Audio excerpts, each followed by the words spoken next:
നമ്മുടെ ശ്രീലക്ഷ്മിയുടെ എന്ത് കണ്ടിട്ടാണ് ഇങ്ങനെ ലോക്കലിനെ കല്യാണം കഴിച്ചത്? അയാളുടെ ഒരു കോലവും വണ്ടിയും. എവിടെന്നോ ആക്രി വിലക്കെടുത്ത വണ്ടിയാണെന്ന് കണ്ടാ അറിയാം. മീനാക്ഷിയുടെ ബെസ്റ്റ് ഫ്രണ്ടായ ശ്രീലക്ഷ്മിയുടെ ഭർത്താവാണ് ഋഷിയെങ്കിലും മീനാക്ഷിക്ക് ഋഷിയെ കാണുന്നത് തന്നെ അറപ്പാണ്. സുന്ദരിയും കമ്പനി സിഇഒയുമായ ശ്രീലക്ഷ്മി എങ്ങനെയാണ് ഋഷിയെപ്പോലൊരു ദരിദ്രവാസിയെ വിവാഹം ചെയ്യാൻ തയ്യാറായത് എന്നതിനെക്കുറിച്ച് മീനാക്ഷിക്ക് ഇപ്പോഴും ഒരു പിടിയും കിട്ടുന്നില്ല. ഒരു ജോലിക്കും പോകാതെ ശ്രീലക്ഷ്മിയുടെ വീട്ടുജോലികളും ചെയ്ത് ജീവിക്കുന്ന ഋഷിയെ കിട്ടുന്ന അവസരങ്ങളിലൊക്കെ മീനാക്ഷി അപമാനിക്കാറുണ്ട്. ഞാൻ ആ സമയം അവിടെ ഇല്ലാതായിപ്പോയി. ഇല്ലായിരുന്നെങ്കിൽ അവൻ്റെ കരണം നോക്കി ഒന്ന് പൊട്ടിച്ചേനെ. അവനെ പോലൊരു ഭിക്ഷക്കാരനെ ചിന്തിക്കാൻ പോലും പറ്റാത്ത അത്രയും വിലയുള്ള ഒരു സമ്മാനം ശ്രീലക്ഷ്മിക്ക് ഞാൻ കൊടുത്തതിന്റെ ഫ്രസ്ട്രേഷനാണ് അവൻ നേരത്തെ കാണിച്ചത്. അവൻ അതിന് ഞാനൊരു പണി കൊടുക്കും. മീനാക്ഷി അതിനെന്നെ സഹായിക്കും. ശരത് പറഞ്ഞു, ശ്രീലക്ഷ്മിയുടെ ജീവിതത്തിൽ ഋഷിയെ പോലെ ഒരുത്തൻ ഇനി വേണ്ട. എന്തിനും ഞാൻ കൂടെ കാണും.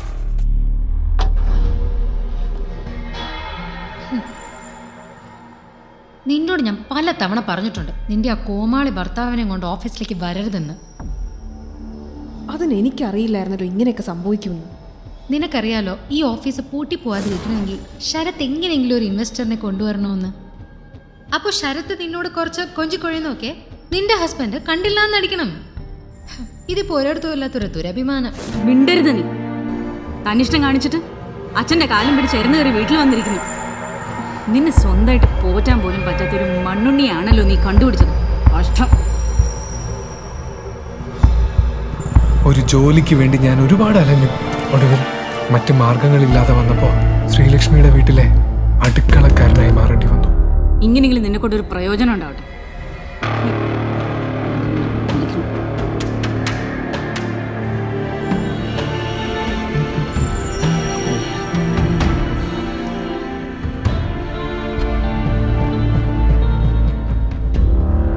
എങ്ങോട്ടാണ് കെട്ടി ഒരുങ്ങി? അമ്മായി, ഞാൻ പറഞ്ഞിരുന്നില്ലേ കോളേജ് റീയൂണിയനെ കുറിച്ച്? College reunion? ആ, ഈ ഭാര്യയുടെ ചെലവിൽ ഉണ്ട് ഉറങ്ങിയും ജീവിക്കണം നിനക്ക്. പഴയ ഫ്രണ്ട്സിനെ പോയി കാണാൻ നാണാവില്ലേ?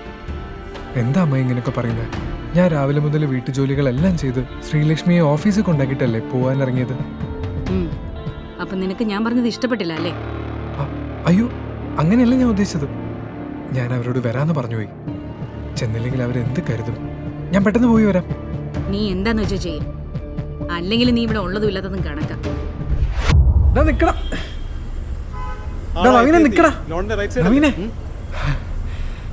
എന്നെ മനസ്സിലായോ?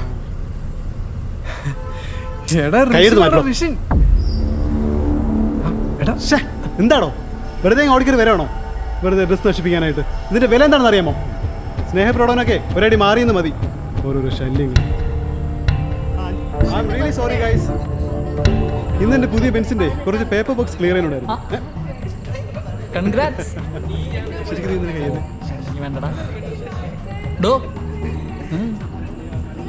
ഫുഡും കൊണ്ട് വരുന്നവരോടൊക്കെ പുറകെ കൂടെ വേണം വരാമെന്ന് നേരത്തെ പറഞ്ഞിരുന്നല്ലേ? പിന്നെ എന്തിനാ താൻ ഈ ഗസ്റ്റുകളുടെ ഇടയിൽ കിടന്ന് കറങ്ങുന്നത്? കേടാവ നമ്മുടെ കൂടെ പഠിച്ചിരുന്നു എന്നൊക്കെയാ പറയുന്നത്. ഋഷിനെന്നോ മറ്റോടെ പേര് നിനക്ക് ഓർമ്മയില്ലേ? ഓ, എവിടെയോ കണ്ടു പരിചയം, പക്ഷെ അങ്ങോട്ട് ഓർമ്മ കിട്ടുന്നില്ല. വേഷം കണ്ടപ്പോൾ ഞാൻ വിചാരിച്ചു കൊണ്ട് വന്നതായിരിക്കും. ഇവിടെ കിടന്ന് കറങ്ങാണ്ട് ചെല്ല്. ആരും കാണാത്ത വല്ല സ്ഥലത്തും പോയിരുന്നോ? ഇല്ലെങ്കിൽ ഞങ്ങൾ പറഞ്ഞതൊക്കെ ബാക്കിയുള്ളവരും പറയണ കേൾക്കേണ്ടി വരും. നിന്ന നെൽപ്പിൽ ഭൂമി പിളർന്ന് താഴേക്ക് പോകുന്നതായിരുന്നു ഇതിലും ഭേദം.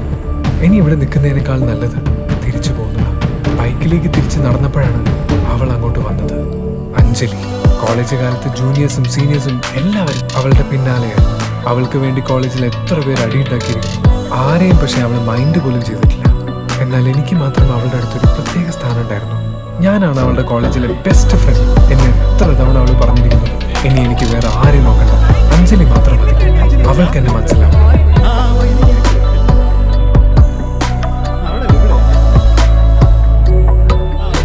അഞ്ജലിയെ കണ്ട സന്തോഷത്തിൽ ഞാൻ അവളുടെ അടുത്തേക്ക് പോകാനൊരുങ്ങി. അപ്പോഴേക്കും നവീൻ അവൾ ഈച്ച പൊതിയുന്ന പോലെ പൊതിഞ്ഞു കഴിഞ്ഞു. അഞ്ജലിയുടെ മുമ്പിൽ വെച്ച് നവീൻ എന്നെ അപമാനിച്ച അത് അവൾ പ്രശ്നമാക്കും. അത് സൗന്ദര്യ രഹസ്യം എന്താണ്? നിനക്ക് എപ്പോഴും ഒരു മാറ്റവും ഇല്ലല്ലോ നവീൻ. അങ്ങനെ മാറാൻ പറ്റുമോ അഞ്ജലി? അഞ്ജലി, ഇപ്പൊ എന്താ പരിപാടി? UK വിട്ടോ? ഞാൻ കഴിഞ്ഞ മാസം നാട്ടിലെത്തി.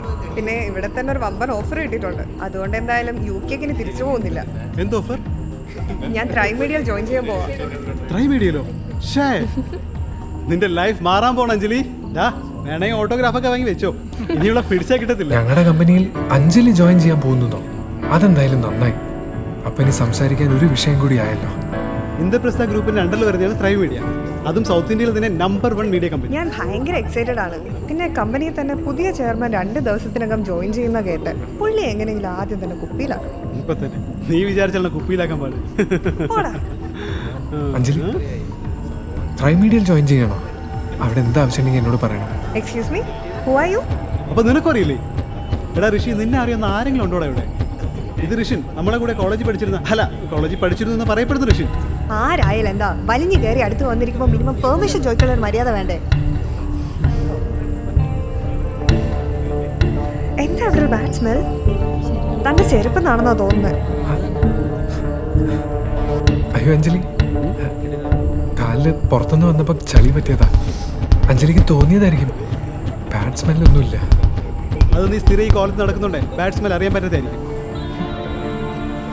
എടാ എന്താ ഇങ്ങനെയൊക്കെ പറയുന്നത്? പ്ലീസ് ഒന്ന് എഴുന്നേറ്റ് പോവാമോ? ഞാൻ ഭയങ്കര അൺകംഫർട്ടബിൾ ആണ്.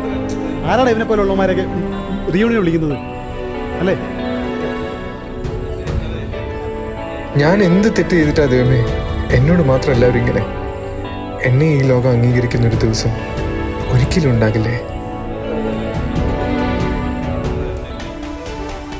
ഈ കഥ തുടർന്ന് കേൾക്കുന്നതിനായി ഇപ്പോൾ തന്നെ പോക്കറ്റ് FM ആപ്പ് ഇൻസ്റ്റാൾ ചെയ്യൂ. Link in description.